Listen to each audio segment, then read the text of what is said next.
और रोजा बिन व्रत और बंग आवाज लगाना, हे भगवान दया करियो, आवाज लगाकर आवाज ये साधना करना। तो कहते हैं उस हजरत मोहम्मद जी जहां से ये आदेश लेकर आए थे उसमें भी उस काल भगवान ने भी इनको बिस्मल करने का आदेश नहीं दिया था। क्या बताया है कि रोजा बंग नमाज दई रे, बिस्मल की नहीं बात कही रे। और फिर क्या बताते हैं कि एक बार हजरत मोहम्मद जी ने अपना आत्मा, जैसे आप देखते हो ना चुंबक के साथ किसी लोहे के टुकड़े को लगा दिया जाए कुछ समय के लिए, वो भी अस्थायी चुंबक बन जाता है, लेकिन वो स्थायी नहीं होता, कुछ देर के बाद उसके गुण धर्म समाप्त हो जाते हैं।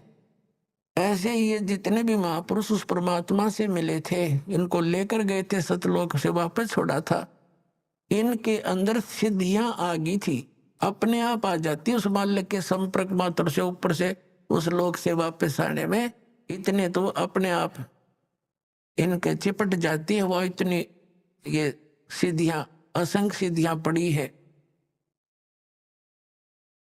तो वहां से जब ये वापस आया, हजरत मोहम्मद में सिद्धि आ गई, वचन में भी सिद्धि होगी। तो उसने पहले तो एक बकरे को मार दिया वचन से, वो बकरा मर गया। बकरे वाला रोने लगा, जी मैं तो गरीब आदमी था, ये क्या हो गया। लोग इकट्ठे हो गए, फिर उस बकरे को जीवित कर दिया वचन से। सब खुशी हुई, सब जगह यह लहर दौड़ गई कि हजरत मोहम्मद तो सचमुच नबी है, बड़ी सिद्धि है इसके अंदर, मरे हुए बकरे को जीवित कर दिया। उनकी बहुत दूर तक बातें फैल गई और उनके अनुयायी थे जगह जगह ये चर्चा करने लगे। लोगों ने ऐतराज किया क्योंकि विरोधी बहुत थे। उन्होंने कहा भी हम जब जाने गौ मार के जीवित कर दे, हमारे सामने कर। हजरत मोहम्मद में सिद्धि आ गई, वचन में भी सिद्धि होगी। तो उसने पहले तो एक बकरे को मार दिया वचन से, वो बकरा मर गया। बकरे वाला रोने लगा, जी मैं तो गरीब आदमी था, ये क्या हो गया। लोग इकट्ठे हो गए, फिर उस बकरे को जीवित कर दिया वचन से। सब खुशी हुई, सब जगह यह लहर दौड़ गई कि भाई हजरत मोहम्मद तो सचमुच नबी है, बड़ी सिद्धि है इसके अंदर, मरे हुए बकरे को जीवित कर दिया। उनकी बहुत दूर तक बातें फैल गई और उनके अनुयायी थे जगह जगह ये चर्चा करने लगे। लोगों ने ऐतराज किया क्योंकि विरोधी बहुत थे। उन्होंने कहा भी हम जब जाने गौ मार के जीवित कर दे, हमारे सामने कर। तब हजरत मोहम्मद ने वो गौ, सब इकट्ठे हो गए आसपास के लोग, वचन से वो गाय मार दी, वो मर गई। अब उसको जीवित करने का समय आया, वह जीवित नहीं हो पाई। तब परमात्मा कहते हैं, तब हम मोहम्मद याद किया रे, शब्द स्वरूपी हम बेग गया रे। केवल हजरत मोहम्मद को मैं दिखाई दे रहा था।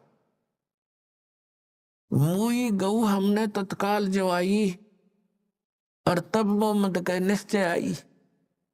वो मरी हुई गाय को मैंने जाकर तुरंत जीवित कर दिया।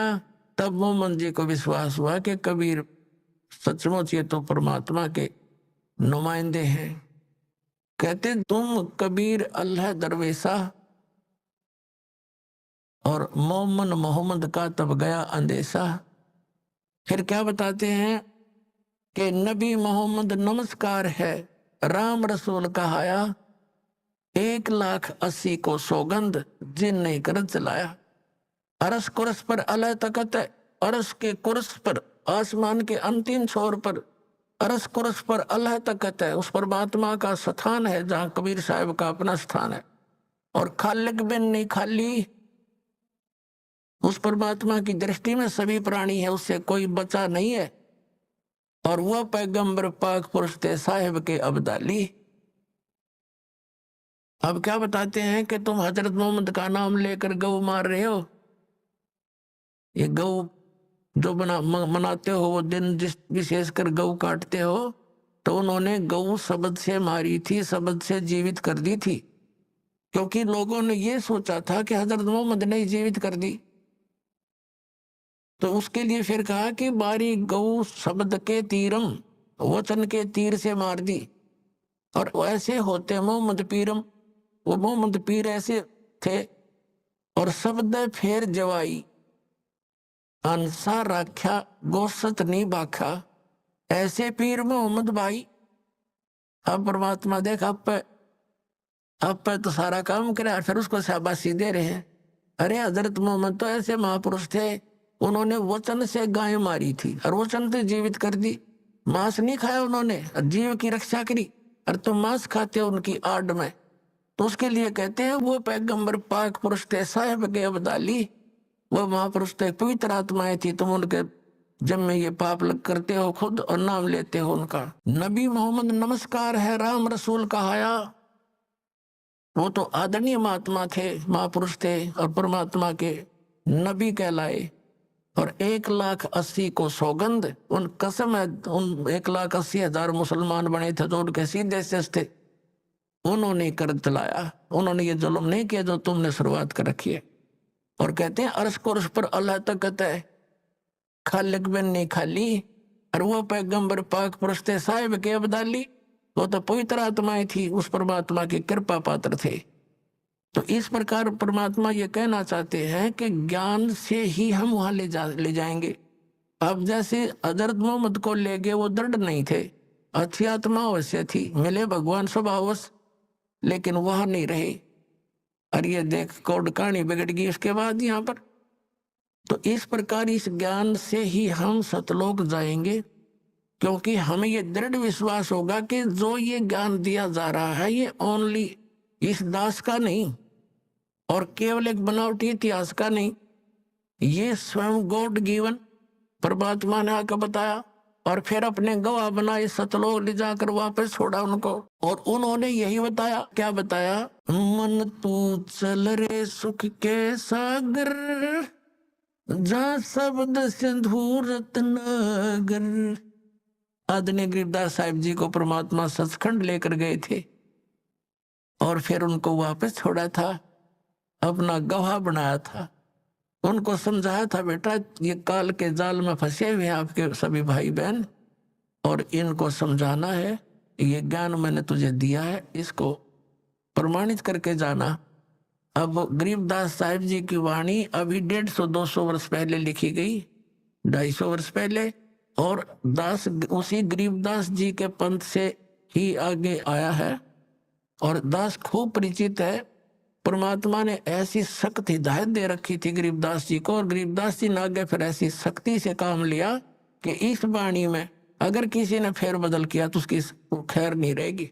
ये दास देखा करता था कि गरीबदास ये संत महात्मा होते थे, ग्रंथ साहब में बहुत कुछ ऐसी बातें लिखी थी, वो चाहते थे किसी ने इसमें संशोधन कर दे थोड़ा।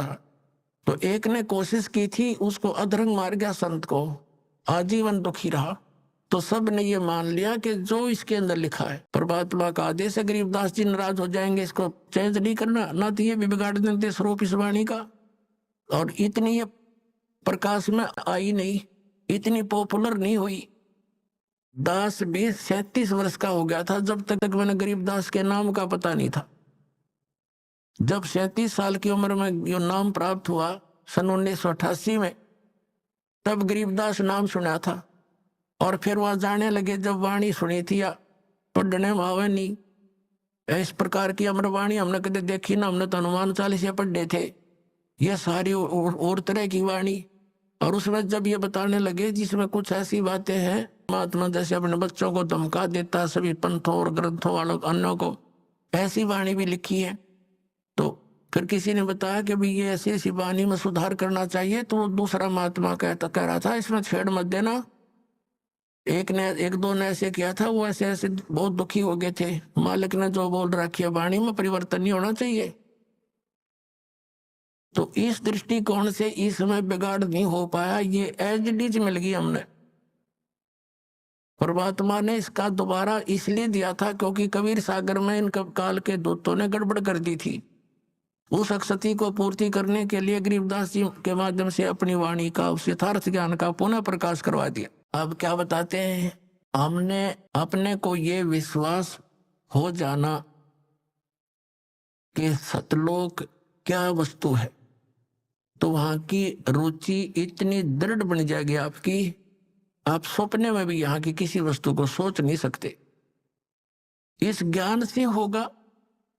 जैसा भी ये नकली पंथ ये बताते रहे, सतलोक के गुण गाते रहे, सचखंड सतलोक कहते रहे, सतपुरुष भी याद था इनके, लेकिन इनको ये नहीं मालूम सतनाम क्या है, सतपुरुष कौन है, सतनाम क्या है, सतलोक क्या है, सार शब्द क्या है। वही सतपुरुष, वही सतनाम, वही सार शब्द, वही सार नाम है, और वही सतनाम, वही सार शब्द। कोई तो कोई इनका। और सतलोक में कुछ नहीं, वहां प्रकाश ही प्रकाश है, चेतन ही चेतन है। आत्मा उसमें जाकर ऐसे मिल जाती है जैसे बूंद समंदर में। ये तो इनका ज्ञान। और फिर समाधान पांचों नाम काल के जाप करो, यो इनका समाधान। और जाओ सतलोक ये फूटे भाग तरे पर्चे तक कटवारे लोग कलवस की।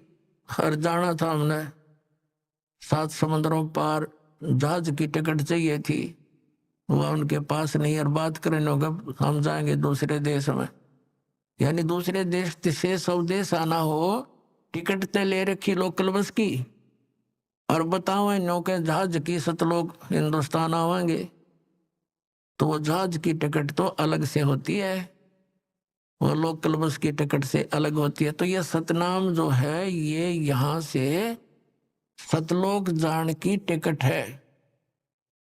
और सारनाम फिर इसमें दुर का पंच लाग जाएगा, ले बात बन गई, फिर वहीं पहुंचेंगे हम सतलोक में। तो वहां ऐसी सृष्टि है जो यहाँ तो काल ने डुप्लीकेट बनवा रखा, सारा मटेरियल नकली, 5 तत्व 3 गुण से ये नाशवान है सारा कुछ। यहाँ के सब भगवान, इनके देवता कृत्रिम, ये सब नाशवान है।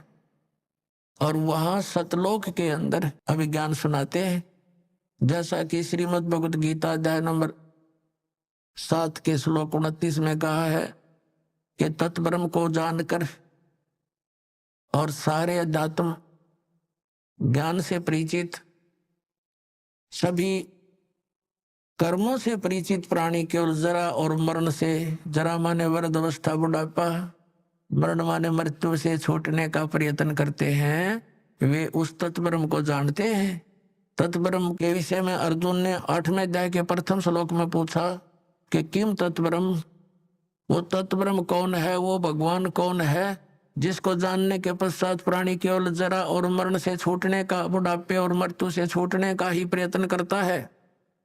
8वें अध्याय के 3रे श्लोक में गीता जी में गीता ज्ञानदाता ने कहा वो परम अक्षर ब्रह्म है, यानी गीता ज्ञानदाता से अन्य है, और वो वास्तव में अविनाशी परमात्मा है। गीता जी अध्याय नंबर 15 के श्लोक नंबर 17 में कहा है कि उत्तम पुरुषत्व अन्य परमात्मा इति उदाहरते, यह लोक धर्म अविश्य विवर्ती अवैश्वर है, वो अविनाशी परमात्मा है। और बाकी ये सभी नाशवान है। गीता ज्ञानदाता स्वयं कहता है, अर्जुन तेरे और मेरे बहुत जन्म हो चुके हैं। गीता जी अध्याय नंबर 4 के श्लोक नंबर 5 और 9 में, गीता अध्याय नंबर 2 के श्लोक नंबर 12 में, गीता अध्याय नंबर 10 के श्लोक नंबर 2 में ये स्पष्ट किया गीता ज्ञानदाता ने कि अर्जुन तेरे और मेरे बहुत जन्म हो चुके हैं, तू नहीं जानता मैं जानता हूं।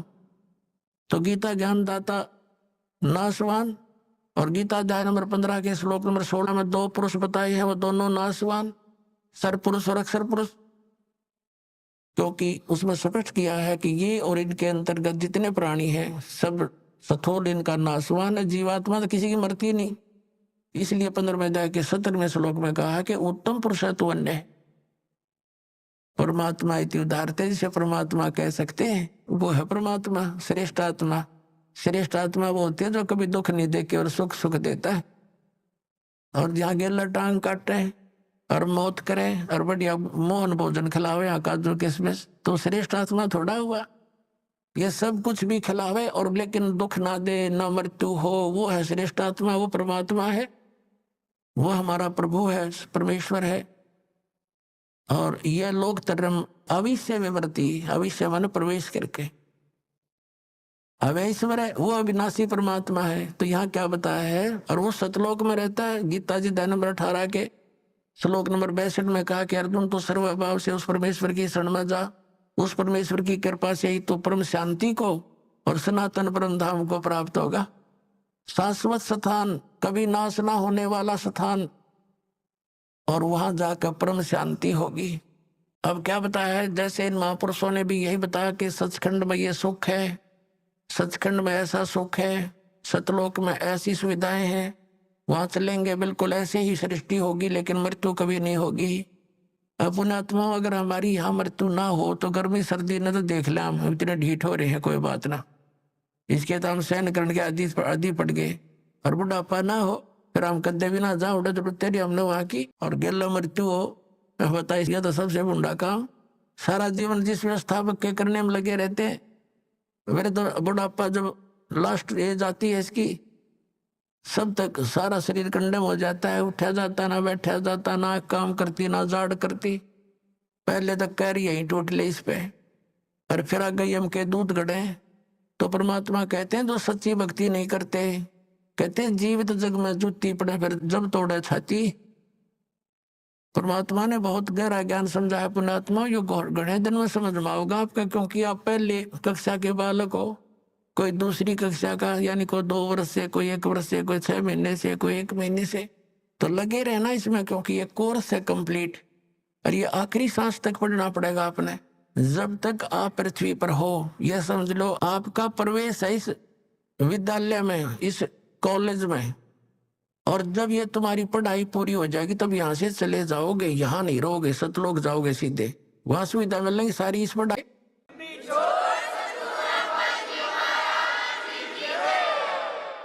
जैसे बच्चा कॉलेज स्कूल पढ़ता है तो उस पढ़ाई का फल उसको वहाँ कॉलेज में नहीं मिलता, वहां को अगर कोई बकवाद करता है तो वो अपना जीवन नष्ट करता है, वहां सुविधा ले रहा है, पिक्चर देखे, अच्छे खाना खावर, दारू दूरू शराब पीवर, पढ़ा नहीं। तो यहाँ जो अन्य कार्य हम कर रहे हैं ये इस कॉलेज के नियमों के विपरीत है, ये नहीं करने आपने। आपने तो यहाँ से अपनी पढ़ाई करके खूब मेहनत करके भक्ति करके, और ये सुविधा आपको सतलोक में मिलेंगी। दो बच्चा स्कूल कॉलेज में पढ़ता है, उसकी सुविधा उनको बाहर फील्ड में मिलती है, वहां नहीं मिलती वह। तो ये पृथ्वी जो है, ये एक परमात्मा ने ये दास भेज दिया आपके लिए यहाँ टीचर बना के, और आप स्टूडेंट विद्यार्थी हो, और ये आधुनिक इंस्ट्रूमेंट ये गॉड गिवन है, ये ना समझना मनुष्य की खोज है। ये मनुष्य यही था, 4 युग हो गया, पिछला इतिहास देख लो। एक रेडू में बुग्गी बुग्गी जितना स्थान होता था, और उसमें अच्छा खच्चर जोड़ के ये घोड़े और घसीटे फिरा करते ये मानव कहाँ थे पहले, इनके पास मिट्टी के कटोरे में रोटी खाया करते कसोरों में। तो ये मालिक ने दिया है कि एक का टीचर बतेरा घर बैठे सुना करेंगे बच्चे अपने मालिक के सारे लेक्चरों को, ये 10 लेक्चर देगा भगवान का दिया हुआ ज्ञान, घर बैठे सुनेंगे और पढ़ा करेंगे, गदगद हो जाएंगे घर पर बैठे। ना ये इंस्ट्रूमेंट मनुष्य बना दे, या भूल है जीव की, सपने में भी ना सोचना। इसलिए दाता ने दया करी, ये अभी से बने ये टीवी टावी, ये पहले ना बने, 5500 वर्ष हो गए कलयुग ने बीते हुए ने, अब यह पिछली पीढ़ी आनी थी, इसीलिए मालिक ने आपको शिक्षित भी किया, और ये सुविधा इंस्ट्रूमेंट दिए, प्रोजेक्टर दिया, आप कितनी दूर बैठे आसानी से प्रमाण देख सकते हो, निश्चन से हो जाते हो, 1 मिनट के अंदर ज्ञान समझ में आ जाता है।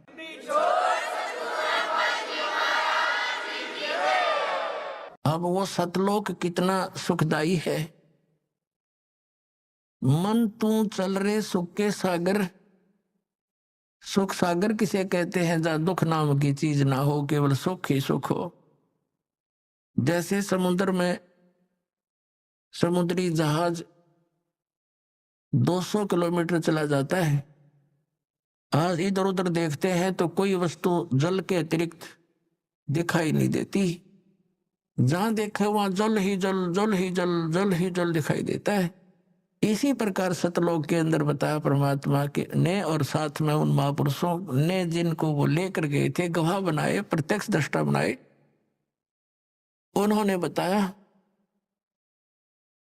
कि वो सुख सागर है, वहां कोई दुख नाम की वस्तु नहीं, कहीं पर भी शंखों लहर मेहर की उपजे, और कहर नहीं जा कोई, दास गरीब अचल अविनाशी, और सुख का सागर सोई।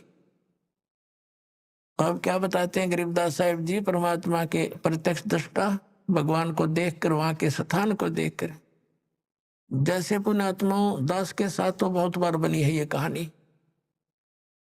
ये पिछले संस्कार थे, वो भक्ति अंगड़ाई लेती थी, तो कई बार एकदम ऐसी मन की स्थिति हो जाती थी, जैसे हम किसी ने कोई कटु वचन भी बोल दिया, उससे दुखी भी होते हैं, या कोई टेंशन बनी हुई होती है, या किसी के प्रति और वैसे द्वेष बना हुआ होता है, तो वो कति खत्म हो जाता।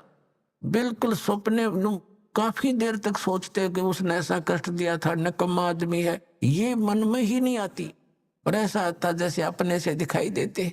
कोई टेंशन किसी प्रकार की अपने आप नष्ट हो जाती, कुछ देर तक रहती वह, उसके जाने के बाद फिर देखते हैं वो ही जो की तो वैसा ही उसने ऐसा कर दिया, देख उसने ऐसा नहीं करना चाहिए था, और वो चिंता वो टेंशन फिर स्टार्ट हो जाती। तो वो एक मेहर की लहर थी, यानी अपना दुश्मन भी मित्र दिखाई देता था। वह लहर ऐसी हिलोर उठी अंदर तक, और उसके जाने के बाद फिर वो कर न्यू का न्यू, वो न्यू कर दिया, वो न्यू हो गया, ऐसा हो गया, फलाना हो गया, वो कैसे होगा। तो ये कहर की लहर शुरू होगी, वो मेहर की लहर थी।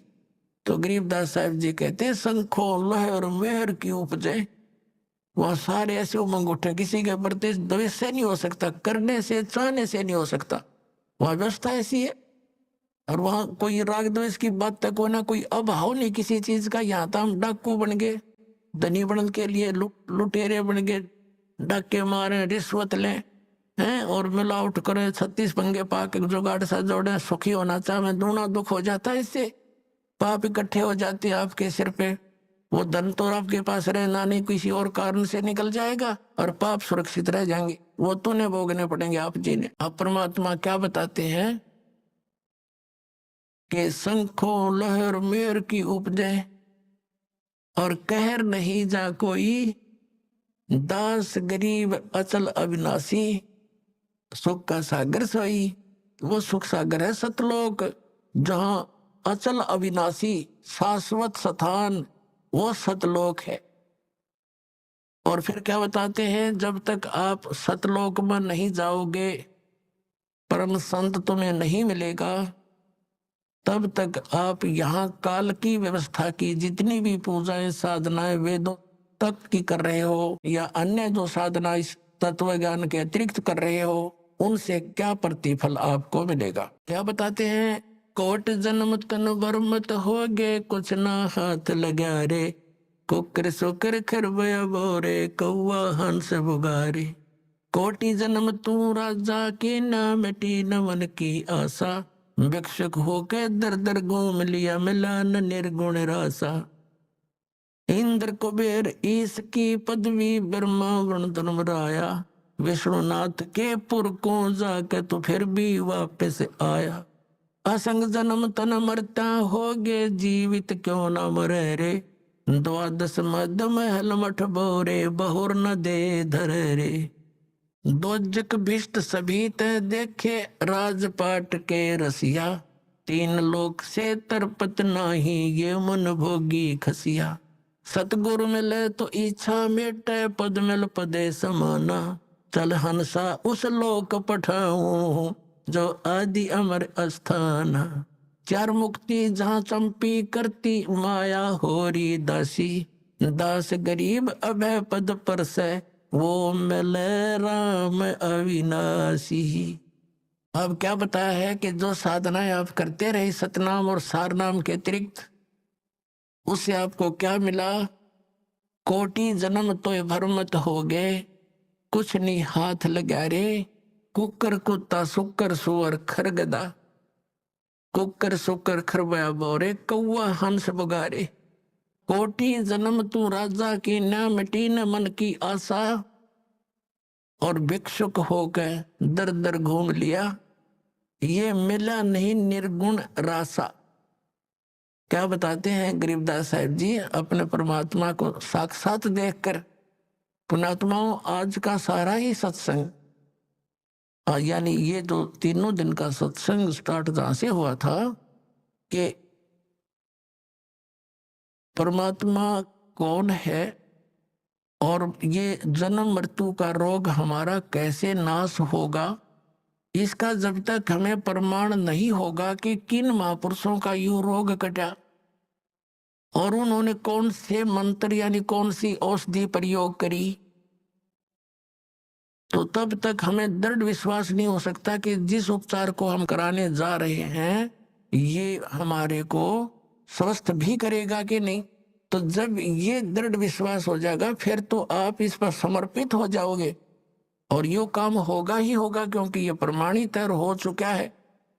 तो इसमें क्या बताया है कि साधों से ती मस्करी और चोरा नाल खुशहाल, ये तो मल अखाड़ा जीतेंगे भाई युगन युगन के माल। ये अच्छी आत्माएं जो युगों युगों से परमात्मा के चरणों में कोई न कोई संघर्ष करते हुए आ रहे हैं, उन्हीं में से आज सफल होंगे। जैसे पहलवान होते हैं, एक्सरसाइज करते हैं, एक दूसरे के साथ कुश्ती करके संघर्ष करते रहते हैं, तो जब उनका आमना सामना दूसरे रेसलर से होता है तो उन्हीं में से विजयी होते हैं जो सक्सेस पहले से प्रैक्टिस कर रहे हैं। तो आप युगों युगों से करते आ रहे हो, आज की बात नहीं है। तो कहने का तात्पर्य यह है कि जब तक हमें इन जो साधना हम कर रहे थे उन तक के लाभ होना था और होता रहा है। आपको तो पता ही नहीं, अब तो बालक हो, विद्यार्थी हो, टीचर ही मास्टर बताया करते हैं और डॉक्टर बताया करते हैं कि जो औषधि तुम खा रहे थे इससे लाभ ये नहीं होना था। तो क्या बताया है कि कोटि जन्म तू राजा की ना मिटी न मन की आशा, भिक्षुक होकर दर दर घूम लिया पर मिला नहीं निर्गुण रासा। जैसे पुण्यात्मा ऐसी थी, राज भी त्याग कर परमात्मा की खोज में चल पड़े, कोई कहीं वनों में गए। उनका ये सोच थी कि वनों में साधु संत रहते हैं, पहाड़ों पर गुफाओं में रहते हैं और उन्होंने भगवान पा रखा होगा, वो हमें बता देंगे, हम भी साधना करेंगे। तो उनके पास वो गए, उन्होंने जैसा उनको मार्गदर्शन किया उन्होंने साधनाएं भी की। उनके द्वारा बताई गई साधनाओं भक्ति से क्या बेनिफिट हुआ, राजा बन गया, इंद्र का स्वर्ग का राज्य प्राप्त हो गया। लेकिन समय जब पूरा हो गया उस राज्य का, उसके पुण्य समाप्त हुए, तो फिर पृथ्वी पर आ गया, फिर पृथ्वी पर राजा बन गया।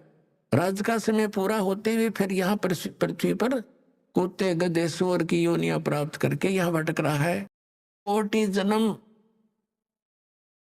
तन भरमत हो गए और कुछ नहीं हाथ लगा रे। अब हम अपने जब तक सत्संग नहीं सुनते, अपने ही विचारों से, समाज के से सुने हुए उस ज्ञान से हम किस रंग में रंगे हुए थे, कोठी बना दे, बढ़िया कार ले ले और अच्छी प्रॉपर्टी बना दे अपने बच्चों के लिए। अब उसकी मृत्यु होगी, वो कोठी और वो कार उसके के काम आई। कुछ दिन के बाद बच्चे भी दुर्घटना से या कोई रोग से मर गया, कोठी वहीं रहेगी।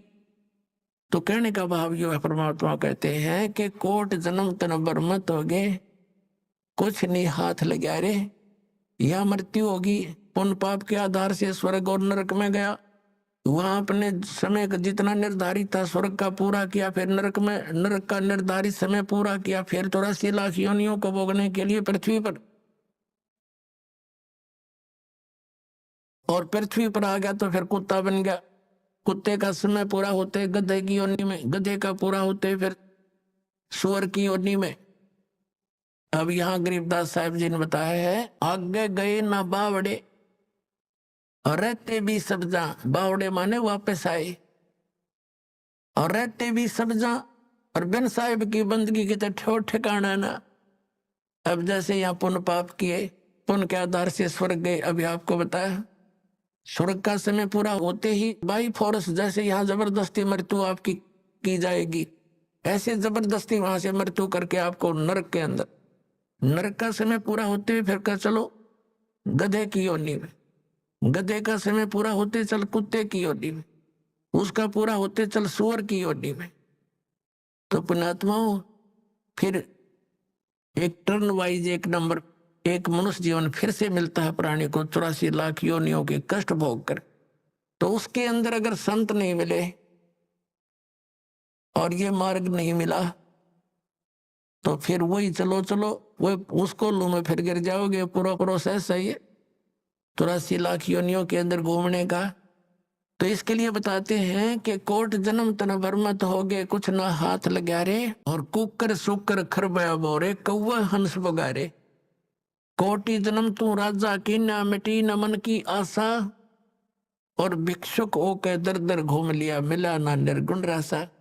आप ऐसे भी साधक रहे हैं किसी जन्म में, जैसे घर त्याग गए और फिर क्योंकि घर त्याग दिया जंगल में जा बैठा, और जंगल में भूख लगी, वन से फिर वापस आया, भिक्षा मांगी। ऐसी ऐसी भी पुण्यात्माओं की जानकारी हमें मिली कि ये ऐसे साधना करता था, गांव से रोटी मांग लाता था, सूखी साकी जैसी कोई देता था, और 1-2 रोटी खाता था, बाकी टांग देता था कपड़े में बांध के वृक्ष के। वो सूख जाती थी 2-3 दिन, उन्हीं को भिगो भिगो कर खाता था, फिर दूसरे तीसरे दिन फिर मांग ले जाता था। तो परमात्मा कहते तुम ऐसे भी साधक रह चुके हो, इतनी श्रद्धा से, ऐसे संयमी भी रहे, और जिस कारण से आपको क्या मिला, इंद्र कुबेर ईश की पदवी, ब्रह्मा वरुण धर्मराया, विष्णुनाथ के पुर को जाके तो फिर भी वापस आया।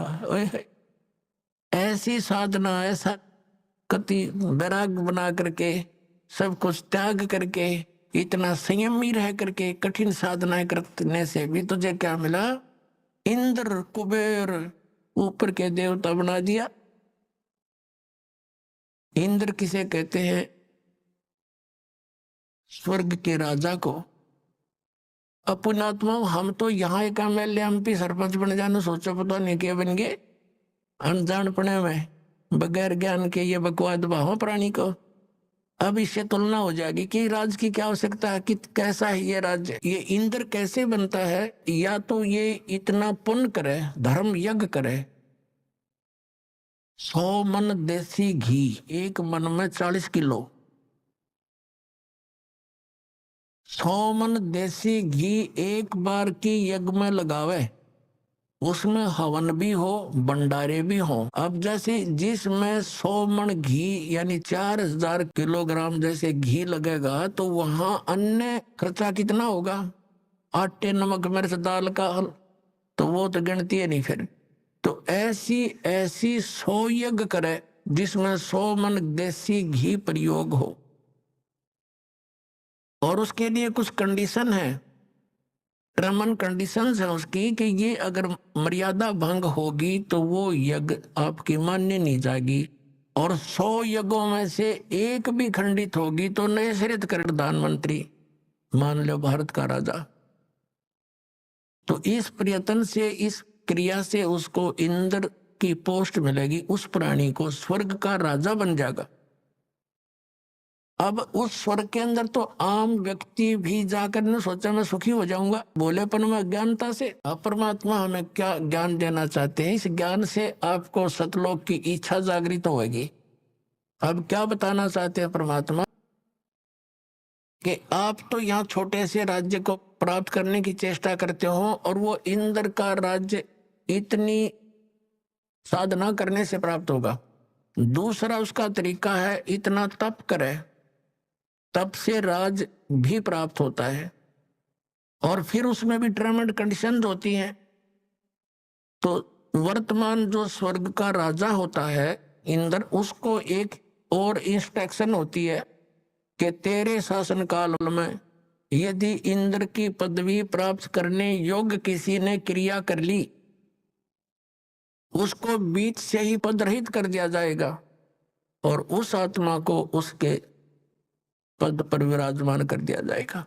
तो उसको चिंता बनी रहती है स्वर्ग के राजा को, कि कोई पृथ्वी लोक पर इंद्र की पदवी प्राप्त करने योग्य कोई ये क्रिया ना कर ले। उनको खंडित करवाने का उसका सिर धड़कीबाजी लगाए रखता है। आप देख रहे हो यहाँ पर इस पृथ्वी के एक छोटे से MLA MP मंत्री मुख्यमंत्री बनने के लिए ये के कितना उद्मस्तार देते हैं।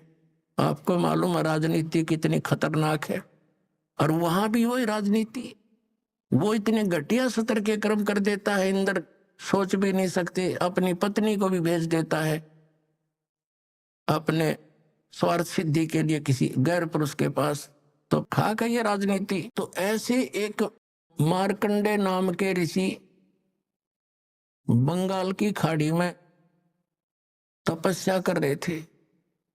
इंद्र के हलकारे यानी उसने गुप्तचर छोड़ रखे होते हैं पृथ्वी पर, उनके देवता यहाँ गुप्त रूप में घूमते रहते हैं और उनके अंदर उनके ऐसे सूक्ष्म शरीर होते हैं।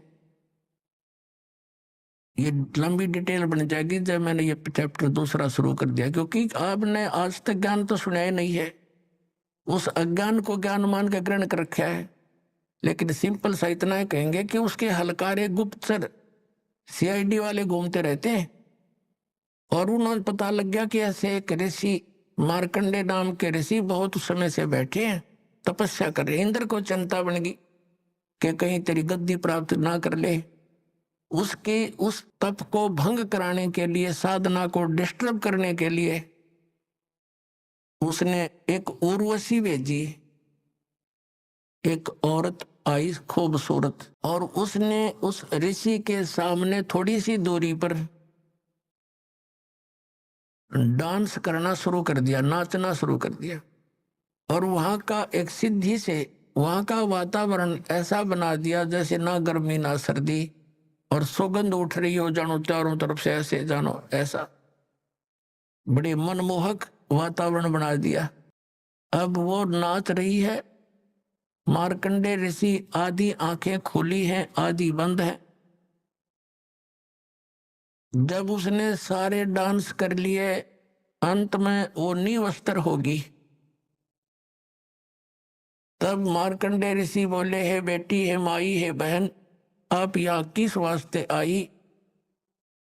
तब उर्वशी ने कपड़े पहनते हुए कहा कि हे ऋषि, मेरे स्वरूप को देखकर यहाँ अन्य इस बनखंड के, इस वन के, डिवीजन के, इस टुकड़े के जितने ऋषि महर्षि थे उनके वो तो डामाडोल हो गए और छोड़ कर इस तपने खड़े होकर लाग गए देखने मेरे को। लेकिन आप ना जाने आपकी समाधि कहाँ गई हुई थी, ये आप जानो, आप डगमग नहीं हुए। तब मार्कंडे ऋषि ने बताया कि मेरी जो समाधि थी, समाधि क्या होती है कि यहाँ बैठे वो अपनी दूरबीन से, अंदर की आंखों से, ये अपनी अपनी भक्ति से रेंज घटती बढ़ती रहती है। वो कह रहा है कि मैं ब्रह्मलोक में मैं डांस देख रहा था और वहां नाचने वाली औरतों की तेरे जैसी तो 7-7 नौकरानी थी। तो तेरे डांस न के देखूं, तेरे से इतनी सुंदर थी वो, जिनकी तेरे जैसी तो नौकरानियां थी।